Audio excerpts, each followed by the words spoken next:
Hey there, and this is Spectre Ames for Spectre Studios, and we're doing our army introduction. And tonight what we're going to be taking a look at is my Cygnar army for War Machine, and this is the sister game to Hordes, and these are put out by Privateer Press. And I've been collecting these for about 4 or 5 years now, and it's pretty much I took a step back from Warhammer 40k and started to really focus on War Machine. And as an original Eldar player, one of the armies I really focused on back then when they first started putting out War Machine was a very similar style, was a very mobile, very much a glass cannon kind of army, which when you look at it, that definitely says Cygnar. Cygnar is very much a very hard-hitting, very precise, very powerful, offensively designed army, but they do not have the real durability and attrition capability that a lot of the other armies do have. Khador has a very heavy armor for most of their jacks. That's one of the things that they're very much known for. Menoth has a very durable, very boosted jacks with a lot of their support pieces. And Crix is the undead, tricky faction. So Cygnar is very much a glass cannon, very powerful offensively. They can very much hit you. They're also very much a army of 1,000 paper cuts. They have a lot of power 10s, and in the game, power 10s are the hallmark that Cygnar has. They've got lots of power 10s all over the place. And that is one of the things that Cygnar really works with and does is boosts, rather than the power of their shots in their melee, is to boost the actual ability to hit as opposed to causing damage. So in a minute we're going to be taking a look at my army. As I said, I've been collecting them for about 4 or 5 years now. And I've really been focusing almost exclusively on Cygnar. I've got a few pieces of mercenaries. I've got a few models for that. Obviously, Cygnar really works. Those who are familiar with War Machine, Cygnar really works well with mercenaries. There's very few mercenaries that don't work for Cygnar, and a lot of the holes and weaknesses that the Cygnar army has, a lot of them are covered and supported with options from the mercenaries area and faction. All right, so let's go ahead and take a look at my army now.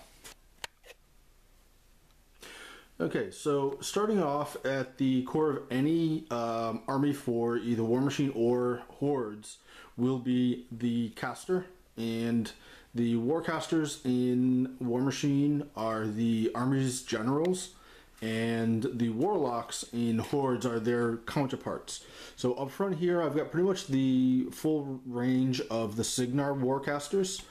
We have most of the options available. The only one that's not actually represented on the table at this time is the Kara Sloan. At some point we'll see about adding that, but we have all the options. And one of the interesting things about the War Machine universe is that they allow characters to develop and grow, and have additional incarnations for the characters. Specifically the War Machine, almost always it's the warlocks and warcasters that go what the Privateer Press calls epic, which is a second incarnation for the characters. And they're even beginning to introduce a third incarnation, which is a secondary epic. They've got their own private little terms that they use, but they do have a third incarnation that's starting to show up. So we've got here, we have the full range. Okay.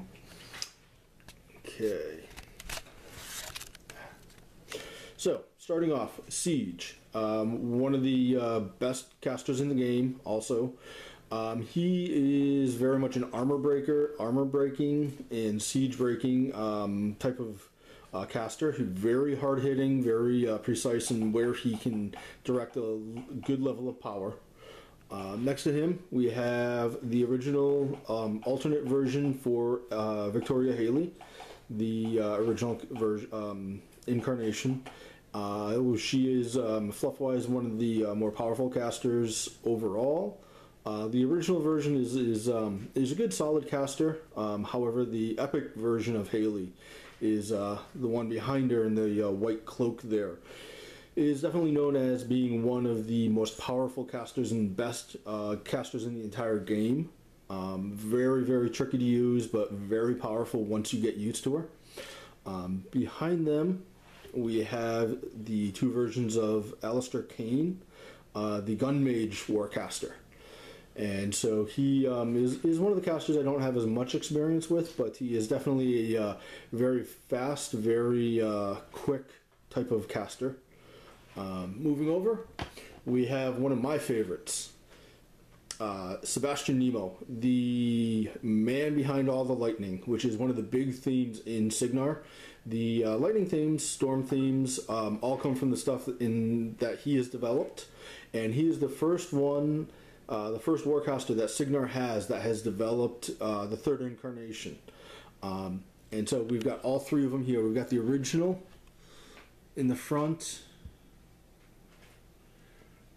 here, then over his left shoulder we have the first epic, or the second incarnation of Nemo, and behind him we have that third incarnation, who comes with a lovely little assistant who really expands a lot of the options that he has available to him.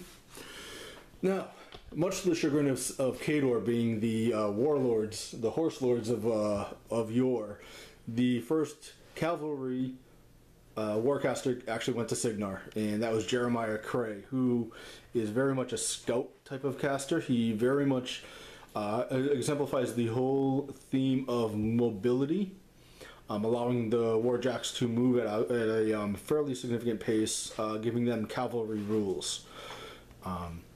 Now, Striker is the face of Cygnar. He really is the one of the main characters and one of the big focuses for the first set of Cygnar expansions. The storyline really revolved around him and his growth into Epic Striker. And as he grew and developed, the storyline really focused on him. So those are most of the casters. We've got a couple others mixed in here and there, and we'll look at those overall as we move around and take a look at the army that I've got here. So, as I was saying, one of the big themes in Cygnar is the lightning. And over here, we have two full units of Stormblades. Now these guys once had a really bad reputation. They've gotten much better. They are very much a hard-hitting glass cannon type of army and type of unit, and they really hit really hard. However, they are a relatively small unit, and they do take a beating if you can get them tied down and force them into an attrition situation. Now, with them are a pair of Stormclads. These are, in the storyline, these are warjacks that were developed and commissioned to be used and work with the Stormblades, and they were specifically designed and implemented for working with the Stormblades. So they really synergize with each other a whole lot, really well. And so over time, we can see definitely that these units really work well. Now behind them, we have the Storm Guard, and we've got a couple of units of those guys. They have, rather than the sword type of weapon, they have the halberds. Very nice. We've got a couple of, we've got the cavalry unit, Storm Lances, with the Storm Lance character, Dragoon. This is Catherine Lattimore. She is the character Dragoon for the Storm Lances. Now, flanking these guys, we have a unit of Sword Knights, full unit attachment, and character. And he is a relatively new character, so we will definitely look forward to the options that he has brought to the table with them. Now, moving along, back towards the middle, we have the casters. One of the interesting things is the casters, as they grew and developed, began working with single warjacks on a regular basis, and so they ended up coming up with character warjacks. Now, these were specific ones that often paired with individual casters, and when used with those casters had additional abilities. Now, the three character jacks that we have Epic Haley's Thorn. This is a Lancer, based on Lancer. It has been working with her for a number of years and has some nice synergy with her, obviously. The Thunderclad, it is a experimental warjack developed by Sebastian Nemo. Very much focused on using a lot of the electrical weaponry, the voltaic coils and that type of stuff as the terms are used. And then the third one is Old Rowdy. This is Striker's warjack. He very much fits his name, Old Rowdy. It's a very aggressive jack in the game. And then we have a variety of jacks behind him. We have a bunch of light warjacks, a couple of the hunters.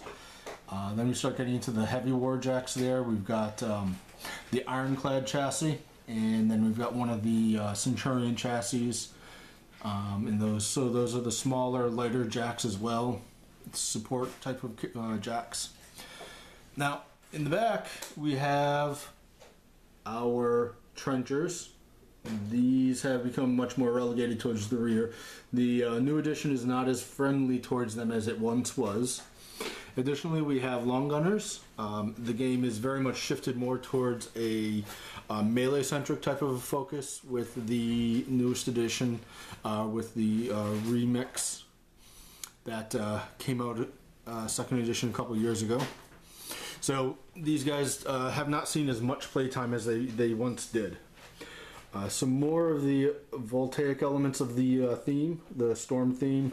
We have some artillery pieces, storm towers, and some Stormsmith storm callers.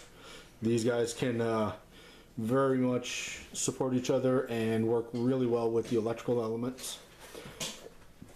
Then we have the paladins of the Privateer Press's Iron Kingdoms, the Precursor Knights. These are knights devoted to the god Morrow. And there's even Constance Blaze in the back right there. She is the Cygnar Warcaster that is a priestess of Morrow. She synergizes well with other Morrowind models. And right here are our gun mages with the Black 13th. You can see them. We have one of the more commonly used units in the Cygnar army. Very useful all around our unit. Very tricky in what it can apply.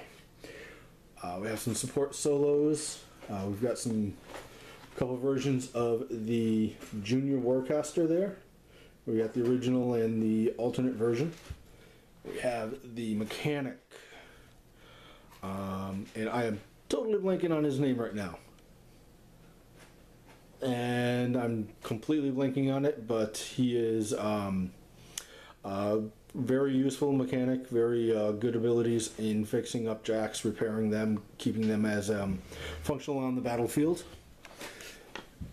Next up, we have our unit of Rangers. These guys are the scouts and target acquisitions for the Cygnar army. And then we get into the mercenaries. We've got Jonas Murdoch, our wonderful commission approving and coordinating liaison for mercenary units. We have Selena Rayfill and the Nis Hunters. Brings to the table a strong ranged and a strong melee component. Very fast, very quick. Then we have a variety of support solos. A couple of different options that they allow. We've got the Piper Rupert, Terran, Harlan Versch. We've got Lady Ayana and Master Holt, Reinhold, the Ragman, Lady Hawk, First Mate Hawk. We have both versions of, or both incarnations of Iris, the Epic and Original. And behind them, we have the only true mercenary warcasted I field. This is my version of Ashlyn. It's based off of a very good model. And we have with her the ubiquitous Nomad and Vanguard. Two very, very good solid jacks for the mercenary armies. Okay, so looking it over, pulling back, we can see we've got the mercenaries, we've got a variety of units, some support solos, our casters and warjacks in the middle, and then we have very much the storm theme. This is the storm side of the whole table. All right.